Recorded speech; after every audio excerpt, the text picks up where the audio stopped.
एक जनतंत्र है, जनता सरकार चुनती है और उस सरकार को काम करने के सारे अधिकार होते हैं और वो सरकार, चुनी हुई सरकार अफसरों के जरिए काम करती है। वो अफसर मैंने लिख के फाइल पे भेजे, वो फाइल मेरे पास फिर वापस नहीं आई, वो फाइल सीधे एलजी के पास चली गई और उस फाइल पे लिखा गया कि अथॉरिटी के 3 मेंबर में से 2 मेंबर्स की सहमति हो गई है, 1 मेंबर की सहमति नहीं है, इसीलिए इसको अप्रूव कर। तो वो तो हमेशा ही उन दोनों की सहमति है, वो तो दोनों केंद्र सरकार के ऑफिसर्स हैं और मैं ही उसमें अकेला हूं। तो मतलब मैं अगर कोई उस मीट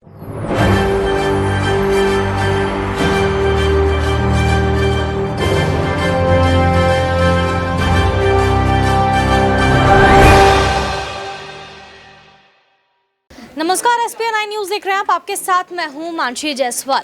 अरविंद केजरीवाल लगातार मोदी सरकार के अध्यादेश के खिलाफ मोर्चा खोले हुए हैं। सुप्रीम कोर्ट के फैसले को चुनौती देने के लिए मोदी सरकार अध्यादेश लेकर आई थी और कहीं ना कहीं इस अध्यादेश के खिलाफ तमाम विपक्षी पार्टियां अरविंद केजरीवाल का साथ देती हुई नजर आ रही हैं और इन तमाम मुद्दों पर लगातार सियासत तेज हो गई है कि आखिरकार अरविंद केजरीवाल जो है वो इस पूरे मामले पर अब आगे क्या एक्शन लेते हुए नजर आएंगे, क्योंकि उन्होंने ये बात कही थी पहले कि 3 जुलाई को वो सबके सामने संसद में जो है वो अध्यादेश की कॉपी जलाकर राख कर देंगे। ये बड़ा बयान उनकी तरफ से दिया गया था, लेकिन उसके बाद उन्होंने ये फैसला टाल दिया। अब इस पूरे मामले पर सियासत लगातार बढ़ती जा रही है।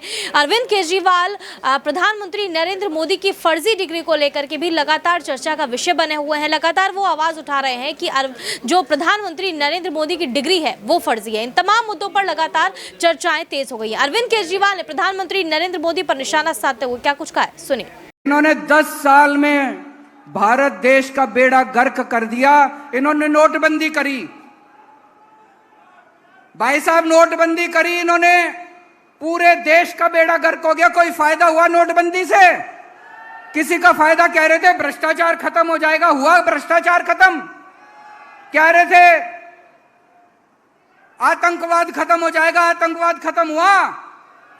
अगर कोई पढ़ा लिखा आदमी होता, कोई पढ़ा लिखा आदमी कभी नोटबंदी नहीं करता। कोई पढ़ा लिखा आदमी नोटबंदी नहीं करता। मैंने एक इंटरव्यू देखा था प्रधानमंत्री जी का। इंटरव्यू करने वाले ने से पूछा प्रधानमंत्री जी से, प्रधानमंत्री जी आप कितने पढ़े लिखे हो? बोले मैं गांव के स्कूल गया हूं, बस कॉलेज नहीं गया। उनका भाषण सुना, भाषण में वो कह रहे केवल गांव के कॉलेज नहीं गया। दोस्तों मैं आज पूछना चाहता हूं आप लोगों से, भारत एक महान देश है। भारत का प्रधानमंत्री पढ़ा लिखा होना चाहिए कि नहीं होना चाहिए? क्या एक अनपढ़ आदमी भारत की अगुवाई कर सकता है? भारत को पढ़ा लिखा प्रधानमंत्री चाहिए कि नहीं चाहिए? आज national capital civil services authority की पहली मीटिंग हुई, लेकिन ये निर्णय पहला नहीं था, मैं थोड़ा सा उस पर एक्सप्लेन करूंगा। पहली मीटिंग हुई, ये पूरा का पूरा जो ऑर्डिनेंस है, पहले हमें समझना पड़ेगा इस ऑर्डिनेंस के ज़रिए केंद्र सरकार ने किस तरह से शातिर तरीके से दिल्ली में 3 बार चुनाव हारने के बाद दिल्ली सरकार के ऊपर कब्जा करने की कोशिश की है। उन्होंने कई ऐसे प्रोविजंस इसके अंदर लिखे हैं अध्यादेश के अंदर, जिसके ज़रिए मंत्री और मुख्यमंत्री, जो चुनी हुई सरकार है, जो चुनी हुई कैबिनेट है, उसके ऊपर हर जगह इन्होंने एक अफसर को बिठा दिया। अब डिपार्टमेंट्स में मंत्री की नहीं चलेगी, अफसर की चलेगी। अफसर को मंत्री का बॉस बना दिया। कैबिनेट के अंदर कैबिनेट की नहीं चलेगी, चीफ सेक्रेटरी की और एलजी की चलेगी, उसके ऊपर उन्होंने चीफ सेक्रेटरी को बिठा दिया। एक ये कहने को एक अथॉरिटी बना दी, अथॉरिटी के अंदर 2 अफसर केंद्र सरकार के होंगे और एक मुख्यमंत्री होगा, तो इसके अंदर मुख्यमंत्री के ऊपर 2 अफसरों को बिठा दिया। तो हर जगह इन्होंने अफसरशाही को सारा कंट्रोल दे दिया और अफसरशाही केंद्र सरकार कंट्रोल करेगी। अफसरों के ऊपर केंद्र सरकार का कंट्रोल होगा सर्विसेज के जरिए और विजिलेंस के जरिए। तो एक तरह से केंद्र सरकार दिल्ली सरकार को अफसरों के जरिए चलाना चाहती है। हमारा देश एक जनतंत्र है, भारत एक जनतंत्र है, और संविधान, भारत का संविधान की मूल आत्मा यही है कि हम एक जनतंत्र हैं। जनता सरकार चुनती है और उस सरकार को काम करने के सारे अधिकार होते हैं, और वो सरकार, चुनी हुई सरकार अफसरों के जरिए काम करती है। वो अफसर चुनी हुई सरकार को रिपोर्ट करते हैं। ये शायद दुनिया के इतिहास में पहली बार भारतीय जनता पार्टी ने ऐसा षड्यंत्र रचा है कि अब अफसर जो है वो चुनी हुई सरकार के ऊपर होंगे। क्यों? क्योंकि उन अफसरों के ऊपर केंद्र सरकार का कंट्रोल है। केंद्र सरकार उन अफसरों को कंट्रोल करती है, किसी को भी ट्रांसफर कर सकती है, किसी को सस्पेंड कर सकती है। कि अफसरों के ऊपर केंद्र सरकार का कंट्रोल है और अफसर जो है वो मंत्रियों के ऊपर बैठेंगे। तो जैसे किसी भी डिपार्टमेंट में मंत्री जो है वो अगर कोई आदेश देगा तो अफसर डिसाइड करेगा कि आदेश सही है कि गलत है। अगर अफसर को लगता है कि आदेश सही नहीं है, अगर वो, तो ये बहाना मार के कि वो अफसर आदेश सही नहीं है, वो अफसर आदेश मानने से इनकार कर सकता है। सरकार कैसे चलेगी ऐसे? हम मान लो कहते हैं कि 2 स्कूल बनाने हैं, अफसर कहते हैं नहीं, इस दिल्ली में स्कूलों की जरूरत नहीं है। अगर अफसर लिख दे फाइल पे दिल्ली में स्कूलों की जरूरत नहीं है तो स्कूल नहीं बनेंगे। हम मान लो कहते हैं कि मोहल्ला क्लिनिक 100 और बनने चाहिए, चुनी हुई सरकार कहती है, हम तो जनता में घूमते हैं, हम कहते हैं भाई जनता मांग रही है इस इलाके में करोल बाग में एक मोहल्ला क्लिनिक बनाओ, अफसर कहता है नहीं करोल बाग में मोहल्ला क्लिनिक की जरूरत नहीं है, बस फिर मोहल्ला क्लिनिक नहीं बनेगा। हम कहते हैं यहाँ पे पानी गंदा आ रहा है, अफसर लिख देता है पानी ठीक आ रहा है, पानी ठीक आ रहा है, फिर अफसर ने लिख दिया पानी ठीक आ रहा है। फिर हम कहते हैं यहाँ पे गंदगी बहुत ज़्यादा हो गई है, अफसर कहता है नहीं गंदगी नहीं है, सही है, तो बस फिर सही है। तो ये अफसर को पावर दे दी। कैबिनेट जितने निर्णय लेगी,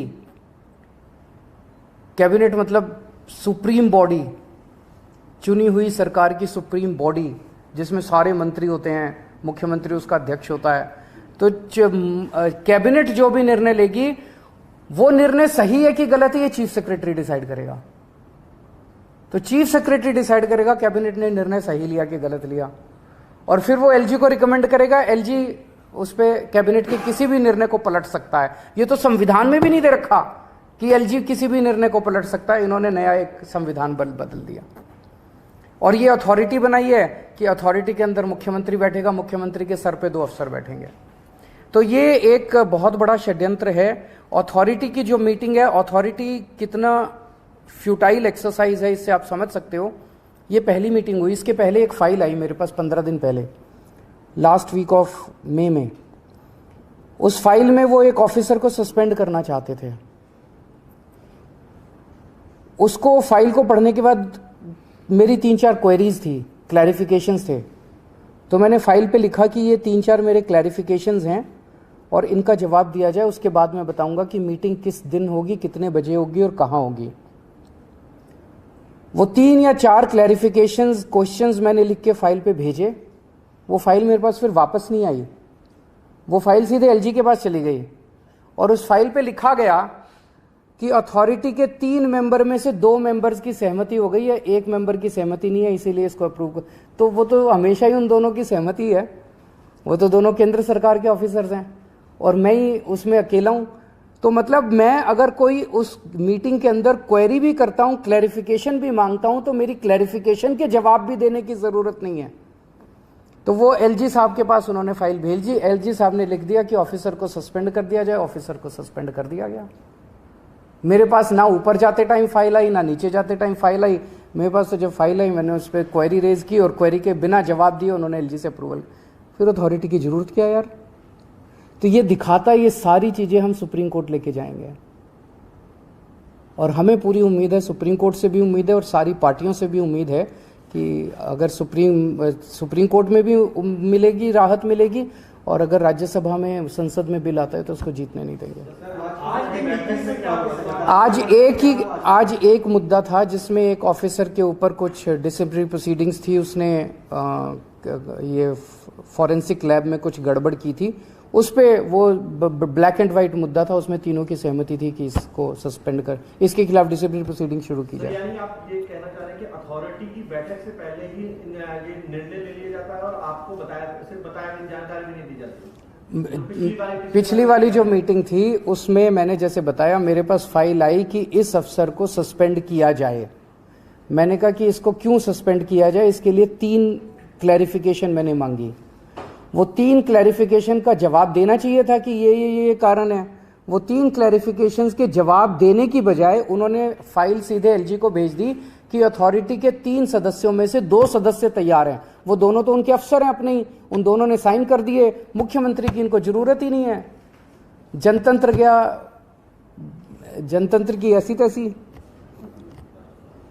सर, आपने लॉ एंड ऑर्डर को लेकर भी एलजी को चिट्ठी लिखी है। पूरे दिल्ली के अंदर पहली बार हो रहा है जो इतने बड़े संडे का दिन था ना, शायद संडे को 4 मर्डर एक साथ दिल्ली के अंदर हुए। पूरे मैं लोगों से मिलता रहता हूँ, दिल्ली के लोगों के मन में दहशत है और मैंने एलजी साहब को लिखा है कि कुछ करें। एलजी साहब भी करें, अमित शाह जी भी करें, दोनों मिलकर दिल्ली के लॉ एंड ऑर्डर को सुधारें। जैसे दिल्ली में हमने एजुकेशन ठीक कर दी, हमारे पास जो जो क्षेत्र थे उनमें से कई क्षेत्र ठीक कर दिए। अगर आज लॉ एंड ऑर्डर पंजाब में हमारे पास लॉ एंड ऑर्डर पहली बार आया। शुरू में आपने देखा कितनी दिक्कत हुई, क्योंकि वो पुरानी सरकारों ने कितना गंद मचा रखा था। आज पंजाब लॉ एंड ऑर्डर के मामले में दिल्ली में टॉप के 1-2, इंडिया टुडे का शायद सर्वे आया था, टॉप के स्टेट्स में माना जाता है। लॉ एंड ऑर्डर इतना शानदार कर दिया हम लोगों ने पंजाब के अंदर। दिल्ली में अगर लॉ एंड ऑर्डर हमें दे दिया जाए, अगर पुलिस का कंट्रोल हमें दे दिया जाए दिल्ली के अंदर, देखिए हम कितना अच्छा लॉ एंड ऑर्डर करके दिखाते हैं। तो एलजी साहब को मैंने लिखा, पहले थाना लेवल कमिटीज होती थी हर विधानसभा के अंदर, हर थाने के ऊपर। उस थाना लेवल कमेटी का अध्यक्ष होता था लोकल एमएलए और उसके नीचे आरडब्ल्यूएस होती थी, उसमें काउंसलर्स होते थे सारे उस इलाके के, उसमें वहाँ के प्रबुद्ध नागरिक होते थे। महीने में एक बार ये कमेटी मिला करती थी। इस कमेटी को रिवाइव करने की ज़रूरत है। 2013 में जब से हमारी सरकार बनी 15 में, तब से ये थाना लेवल कमेटी को डिसबैंडल कर दिया गया था। इसको दोबारा रिवाइव करना चाहिए। सर, 23 तारीख को विपक्ष की मीटिंग है सर, कांग्रेस का स्टेट से क्लियर नहीं हो पा रहा है, इसको लेकर आप क्या सोचते हैं? इस कांग्रेस से मैं उम्मीद करता हूँ सारी पार्टियां पूछेंगी उस मीटिंग में, भाई आप अपना स्टैंड बताइए। और मैं समझता हूँ कि सबसे पहला उस मीटिंग का सबसे पहला एजेंडा होगा अध्यादेश, कि दिल्ली के अंदर जनतंत्र को ख़त्म करने के लिए, और मैं वहाँ सारी पार्टियों को समझाऊंगा, टेक्निकली भी कॉन्स्टिट्यूशन लेके जाऊंगा, मैं संविधान लेके जाऊंगा, कि आप ये ना समझें कि ये दिल्ली आधा राज्य है इसलिए दिल्ली के बारे में ये अध्यादेश आया है। ये अध्यादेश तमिलनाडु में भी आ सकता है, ये अध्यादेश महाराष्ट्र में भी आ सकता है, वेस्ट बंगाल में भी आ सकता है, पंजाब में भी आ सकता है। कंकरेंट लिस्ट की जितने सब्जेक्ट्स हैं, केंद्र सरकार अगर इसी तरह का अध्यादेश लाती है तो फुल स्टेट्स के अंदर भी कंकरेंट लिस्ट के सब्जेक्ट्स को वो ख़त्म कर सकती है। इलेक्ट्रिसिटी हो गया, एजुकेशन हो गया, कई सारे सब्जेक्ट्स हैं कंकरेंट लिस्ट के अंदर जिनको इस किस्म का अध्यादेश लाके फुल स्टेट्स के अंदर ख़त्म किया जा सकता है। Thank you. तो सुना आपने किस तरीके से अरविंद केजरीवाल यहां पर प्रधानमंत्री नरेंद्र मोदी पर बड़ा हमला बोलते हुए नजर आए, और 2024 के लोकसभा चुनाव के मद्देनजर क्या अरविंद केजरीवाल प्रधानमंत्री नरेंद्र मोदी की मुश्किलें बढ़ाते हुए नजर आएंगे? इन तमाम मुद्दे पर आप क्या सोचते हैं, हमें कमेंट करके जरूर बताएं। देश और दुनिया की तमाम बड़ी खबरों के लिए देखते रहिए SPN 9 न्यूज।